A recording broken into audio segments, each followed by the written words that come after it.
What's up, everybody? Hope you're doing good. Thank you very much for stopping by. Very interesting. It's very late out here, but we stay faithful to you, loyal to our promise to do what we have to do for you. I know many of you watch us every single day, twice a day, so it's just difficult for me to disappoint you. Okay. All right, I'm tired. I should be asleep, but I'm here for you. Thank you very much for supporting us. I appreciate you. This is your first time, feel free to join us. Click on subscribe button so we can see each other more often. Okay, and before we start, let's all do this so we can push our video further. Okay, thank you very much. So now, today we're going to talk about something very interesting. The US Secretary of Defense, Lloyd, came to Africa to have a meeting for the very first time, to have a military international meeting with African leaders. I mean, they don't do this very often. Okay, we know America is a big brother in some ways. Big brother that tells you what to do. You know, this is undemocratic. This is unacceptable. Your country is not respecting the human and stuff like that.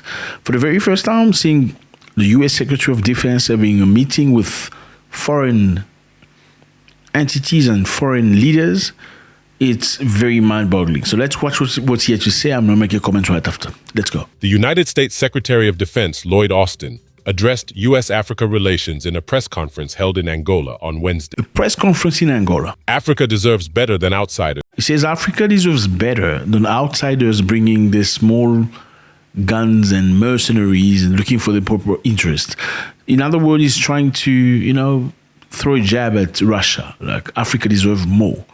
Better than just having Russia coming around pretending to want the good things of Africa. I'm also here to underscore an important point, and that is that Africa matters. Africa matters. Africa matters. Wow. Congratulations, guys. You matter. I didn't know that. You do matter. It matters profoundly to the shape of the 21st century world. And it matters for our common prosperity and our shared security. And Africa also matters deeply to the United States and to my boss, President Biden. And I can tell you firsthand that the president believes that Africa's success is crucial to all of our futures. Wow, Africa's success is crucial to all of our futures. Wow, that's a new sermon. I had never heard anything like that before. It's very interesting. This sounds to me very much, before getting into it, sounds to me very much like somebody coming to do damage control, okay? You've done some damage, you've destroyed some things, now you're here trying to fix whatever crap you've done, you know what I mean? I mean, we know that Africa is disregarded. We all know that, right? And I can tell you very quickly that when they went to vote in the United Nations against Russia, asking people to vote against Russia, condemning Russia's actions in Ukraine, many African countries did not vote against Russia. Yes, many African countries pull away. They did not vote against Russia. And I think the United States is coming to its sense. They need to do damage control in Africa because for many, many years, Africans now perceive America like just this, wannabe perfect entity that thinks they can teach you how to live, what to drink, what to eat. Let's go. The United States is deeply committed to making sure that Africa enjoys all of the protections of the international rules and norms that advance security and prosperity. Africa must enjoy the protection. Oh, I didn't know you needed protection. Other countries may see African countries as proxies or even pawns. But we see African nations as partners. Okay, so other countries, to Russia, seeing Africa as a proxy or pawn. We seeing Africa as partner. We respect Africa. They don't respect you. The Biden administration believes that the future is being written today in Africa. And we want to move forward together through growing partnerships rooted in mutual cooperation and mutual respect. Mutual cooperation, mutual respect. Wow. America talking about respect. Oh my goodness. Our military cooperation with our African partners today is far stronger than it was just a few years ago. We're working to deepen defense relationships that are rooted in equality and mutual respect. We're looking to deepen defense relationships that are rooted in equality and mutual respect. Interesting. Deepen defense relationship. That's very interesting. Let's stay there. Deepen defense relationships. What does that mean? More military base in Africa. More U.S. military base. That's what deepen relationship, defense relationship means. I mean, how are you going to deepen defense relationships? And by the way, why are we deepening defense relationship again? Is Africa at war? No. What are we deepening this relationship, defense relationship for? To protect against who? Please tell me. To protect against who? I mean, if we're not at war right now, it means you are gaining from this deepened defense relationship. Or you just want to establish more bases in Africa, all over the place, so you can control. Right? Let's follow. We're joining hands with new partners and building new coalitions to oppose aggression and uphold sovereignty. Oppose aggression and uphold sovereignty. Aggression from who? We're not aggressed. As far as I know, everybody want to work with us. As far as I know, everybody want to work with Africans. Like, what aggression are we talking about? And we're empowering our partners to pursue locally, nationally, and regionally led solutions to the dangers that they face. These threats include violent extremism, piracy, cyber vulnerabilities, and climate disasters. All too often made worse by weak governance and predatory institutions and persistent poverty. So we're determined to work with our valued African partners. Wow, we're determined to work with our valued African partners. Valued African partners. Wow, valued.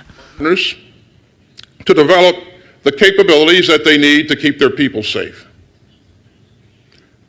So our outstanding U.S. Africa Command, led by General Michael Langley, provides a range of support to our partners in Africa.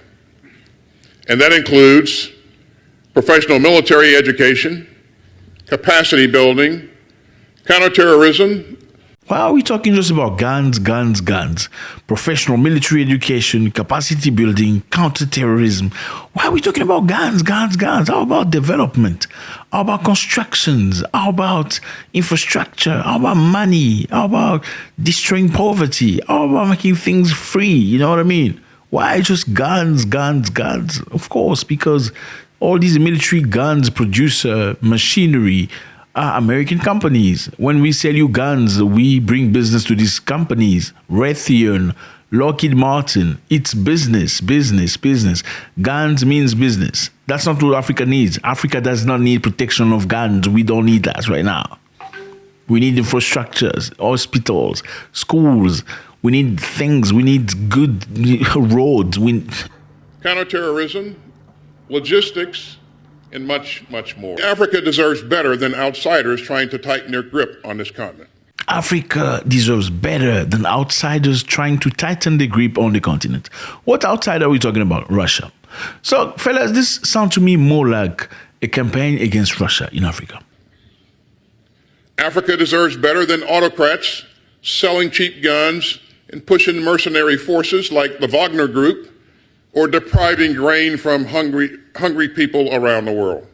So, in other words, okay, Africa deserves better than some cheap autocrats sending cheap guns and preventing grains from coming to them. So it's like, okay, marry me, not her. She has a very bad past. Okay, her past is not good. I'm the good one. That's what it sounds like. You know, it's very difficult to stay in power forever if you just strong. You can't be strong all the time. Like I always say most of the times, you can be a very strong person, but if you have issues with everybody, it becomes very dangerous for you. Yeah, because you don't win all the wars with physical strength, unfortunately. Some wars are very tactical, psychological. moral. You know what I mean? Sometimes you need partners, even among the weakest people ever. That's what it is. And this is what America has been for many, many years, to many small countries. You're going to do the way we want, or you're going to be sanctioned.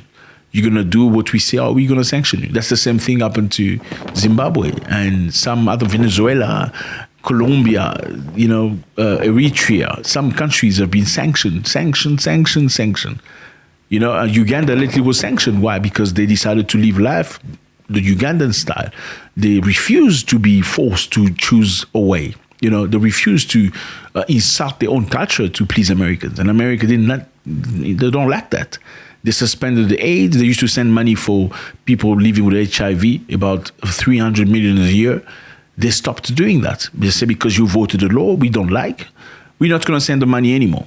I mean, like I said, again, was that money for the people of HIV, or the money is actually used to, control the government? Because if the money is for people of HIV, why would you stop it? Because people of HIV don't decide on what government should choose as law. They don't make the law. But why are you punishing them? And Ugandans decided, you know what? We're not going to do what you're asking us. This is our country. We are free and sovereign. The president of Uganda went to Russia. He said, I was not invited, but I'm just going to Russia to do some tourism.